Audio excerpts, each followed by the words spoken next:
It's the night that Michael got his mugs. Here's your spooky spot on the Mondo Tiki's Halloween ceramic tiki mug.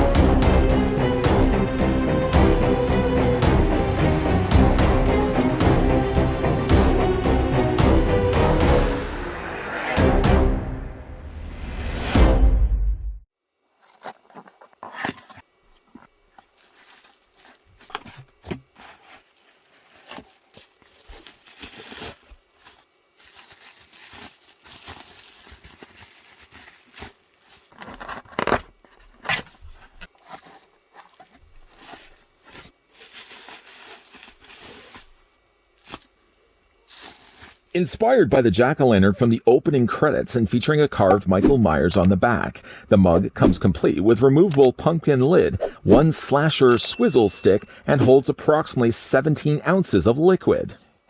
It was the Thirsty Man. As a matter of fact, it was. Before we get a closer look, that's ridiculous. Before we get a closer look, though, at the Mondo Halloween Tiki mugs, both of them actually, in fact, I'd like to thank the folks over at Mondo who did provide the samples that we could have a look at in this video. They sent over not only the shape version 2, black and orange version, but they did also send over the Devil's Eye variant, the one that you can see all done in jet black with the glowing orange eyes. That one actually is limited to only 250 copies worldwide. And if you guys are interested to get your hands on either one of them or both of them together, I'll provide the links down below the video description. Grabbing now, though, the tape measure just to see how tall these tiki mugs stand. I'm only going to measure one of them because, of course, they are exactly the same to one another. Going with the orange one here, the tiki mug is about, I would say about 5 inches in height. It's just a little less than that. And that works out to be a mug that's about 12 centimeters tall. The release date initially for these tiki mugs was June of 2019, so it's several years later that we're getting finally the chance to have a look at these. One thing to note, though, is while Mondo took the time to send these mugs my way, the swizzle stick that actually slides inside the back of the pumpkins were missing. I may have to go back and just check the box because they actually sent over several tiki mugs, some of which we've already looked at here on this channel. Maybe in a separate compartment were those swizzle sticks. If I do find them, I'll follow up a video with showing you guys, of course, what the swizzle sticks look like in the back of the pumpkins. Essentially, it was just a knife lodged in, like I said, in the back. And where they're placed, actually, there's a little slot here on the back. Almost looks as if it can hold change. And that actually would have been where the plastic knife would have lunged itself inside of. Either way, though, looking at the individual... Now, these, again, are made of ceramic, so you will want to be extremely careful when not only picking these up, but collecting them for yourself. They hold, again, about 17 ounces of liquid. We're going to, again, start with the orange one, the more classic-looking pumpkin. And again, it being that it's all hand-painted like this, you really get a good feel for a neat-looking pumpkin. On the front is, of course, the opening credits pumpkin that we see in the original 78 classic. As you can see, some neat detailing that they've actually put the lines of the natural pumpkin. Of course, that symbolic symbol of the knife carved into the nose and large triangular, off-shaped triangular eyes and a big mouth down below. They open up in both the cases the exact same way. You can see that they've actually finished the inside of the mug with a nice glossy finish, and the lid does put just on top, but like a similar pumpkin that you would be cutting and carving for Halloween. When you are putting the pumpkin down, you'll notice that the lid only goes one way, and one thing to certainly help you with that is you can kind of line up the shape of the line here to kind of give you an idea. Plus, as well, the spot where the swizzle stick would slide into, it's a lot of S's, would actually be on the back of the pumpkin. Speaking, though, of the back of the pumpkin, as I spin this around, not only did you think there was a lot of detailing on the front, but also carved into the back, Michael's been very busy. You can see that he's also carved in his portrait. I really like the way they've done this, too. You can see, like, his face would still make up the shape of what the pumpkin would be, but then carved around outside of that, he's carved in an outlined area where you can still see, like, the flesh of the pumpkin inside. It's a really neat look for Michael to be on the back of the pumpkin like this. Now, again, this is the orange variation. The other one that they were nice enough to send over my way was the Devil's Eye variant, which, as you can see, comparing the two, this one has a much more glossier finish to it.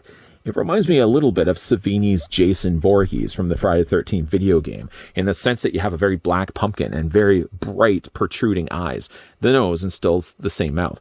But I like the finish that they've added to this one. Not only does it give a really dark, demonic look to it, but especially when you see it from the pumpkin from the front, and of course Myers on the back, it really does give it a much more demonic look. And this is exactly what I'm talking about. I'm just going to kind of hold the top lid here so this doesn't fall off of it. Very much when I'm looking at it, it very much looks like a Savini-looking Jason Voorhees, but in this case, Michael Myers. Could you imagine what Savini would have done with a Michael Myers design? That would be really cool. But it'd probably be along the same lines. You've got the eyes glowing there from Michael Myers' mask. The features seem to stand out a little bit more, seeing that they did add a gloss finish to this. And being the way they've actually carved this, unlike the orange one, which I'm just going to put this one down here for a second. And again, grabbing the orange one, I'm going to flip this around. Whereas this one actually looked like the carved flesh of the pumpkin. Because they painted it the way that they did, it actually looks less like the flesh of a pumpkin, and it looks more like flames engulfing Michael, cueing perhaps a little bit of Halloween too. The lid opens up the exact same way, but unlike black in the inside of the first one, this one actually is interiorly inside of it, painted all in orange. A nice shiny finish to it. Again, this one of the two is the more limited. This one is only 250 copies worldwide. Short of the fact that I didn't have the swizzle sticks included with it. Again, I'll have to go and check the box that they shipped my way. It's a nice looking collectibles. Something, of course, you could put out all year round, but of course, if you are one that likes to celebrate the Halloween season, yes, by all means, definitely we'd be considering picking these one up and putting them on the show. Now, this is actually the second ones as well that we've looked at from Tiki mugs for the Halloween season. Having already looked at the season of the witch, the jack-o'-lantern, the witch, and of course the skull, these go really well with that. Or if you'd like to just to display them on their own, they should be available still right now on their website. One thing that Mondo does do with a lot of their Tiki mugs that I like is that they re-release them. And they're not always re-releasing them the exact same as the ones before that sold out. They're usually re-releasing them with a different coat of paint, a different look to them, as case in point here with the two different variations of the 78 pumpkin.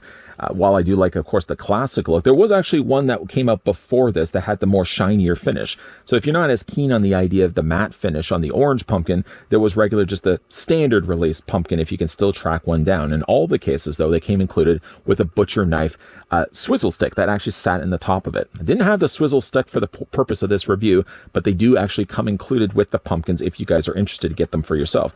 By the way, though, the price point on these, on average, are about $50 to $60. So they're not going to be something that's going to break the budget, break the bank, if you're looking to try to track these down for yourself. They hold, again, about 17 ounces of liquid, and they are made of ceramic, so you will want to be careful when it comes to displaying these, whether you display them again only in October, or like myself, if you're a fan of Halloween, you would just rather display them all year round instead.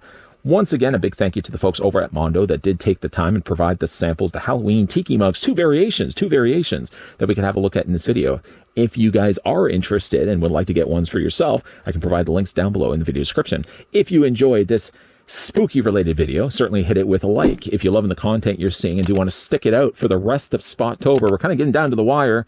I mean, looking at the calendar right now, as outdated as it may be, we're actually coming down to the last few days of October, which means we're also getting very close to Halloween, which also means I should really be wrapping up the rest of these spooky related videos, but nah, I'm just probably going to go right overlapping over October and probably taking us well into November. There was a lot of stuff this year that we've covered off for Spottober.